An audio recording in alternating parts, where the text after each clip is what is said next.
within this tutorial, let's see if we can immediately define what we understand by the term leisure. Okay, so let's start there. And I'd like to tell you the following. Leisure is, and I'm going to change colour here.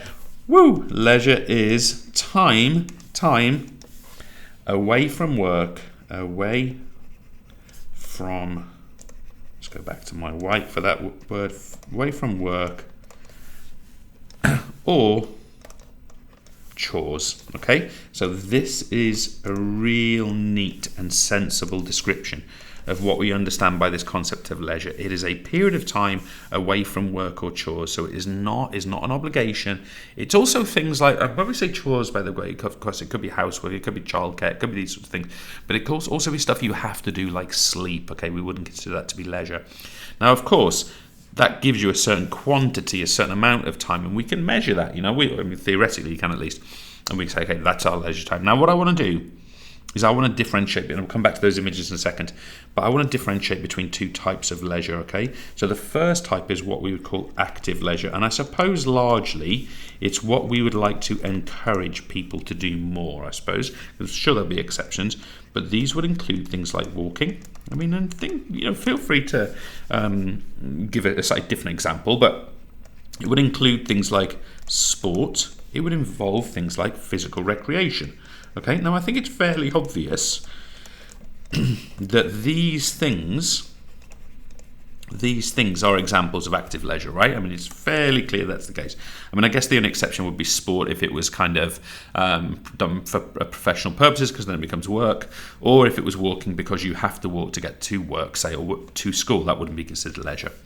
But the other group of leisure activities we should have an awareness of is what we refer to as passive leisure. And I would encourage you to reflect on what you understand by the word passive. Okay, passive.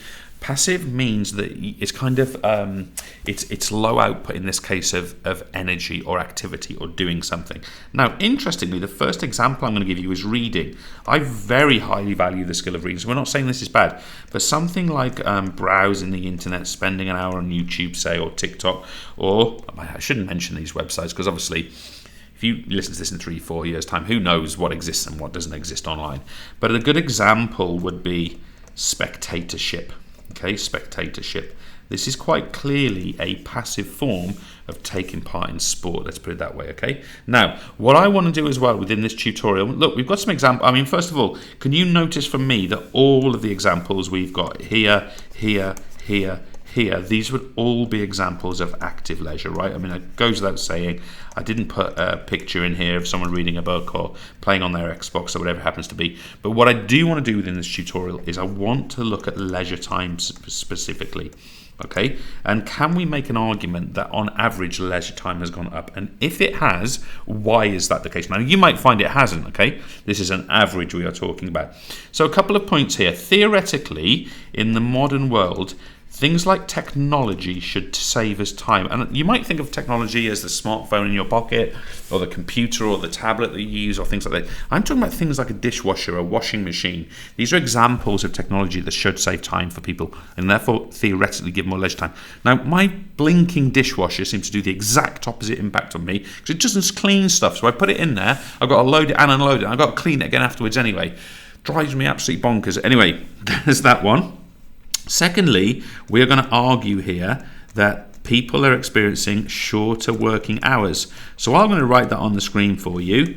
I don't know how many people would agree with that, but theoretically, we can argue that obviously more leisure time if people have less work. It makes sense, right?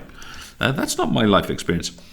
The next one, we've got an up arrow and increase opportunities. I'm going to put increased opportunities for job share. Now, this is an interesting one, okay, because it is theoretically more likely today, or it does seem to be more likely, that people can take part in job share or part-time work. Now, it does, of course, depend on whether someone can afford that lesser salary by not working full-time. But that's interesting, right? Because obviously if people are sharing a job, one job is split between two or maybe more, then of course that's going to up leisure time. I'm being asked to tell you by your exam board that unemployment increases leisure time. Okay, I've written on the screen, therefore I've done my job. I think this is questionable. I mean, I don't know, maybe I'm being unfair here. My experience of unemployment, the people I know have been unemployed in the past, doesn't lead to sort of happy leisure time where you're running through meadows, kicking daisies and so on. So maybe I'm being a bit cynical, but that's what I've been asked to tell you. We do believe, or it's certainly the case, that life expectancy has increased in modern society, and therefore longer lives mean more leisure time. Fine, okay, we've got that. People might experience early retirement. Again, this is a very specific group of people, but those people who do retire before retirement age, at which I record this today, is between 65 and 70 years old in the UK, then of course that makes sense because those people have more time doing less or away from work.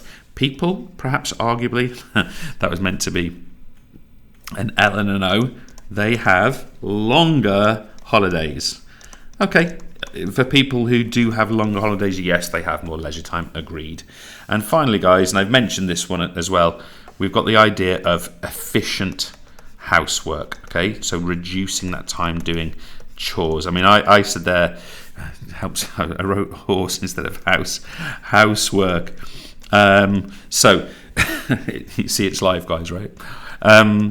It's one take, we don't edit these things. So an example of that would be appliances. So I've got a few friends now who have these hoovers that just go around and hoover them for themselves, and lawnmowers that cut without being controlled, stuff like this. Theoretically, again, it relates to technology. These are examples of things that would increase leisure time for people. So to be clear, guys, we've got increasing technology, shorter working hours, more ops for job share, and part-time work means people have more time. People might not be working, people live longer, people retire earlier, have longer holidays, and we're saying here they have appliances which get jobs done for them easier. This is why perhaps we can argue that leisure time is increasing for people, and therefore we need to take very seriously the availability of what is within that leisure. Thanks.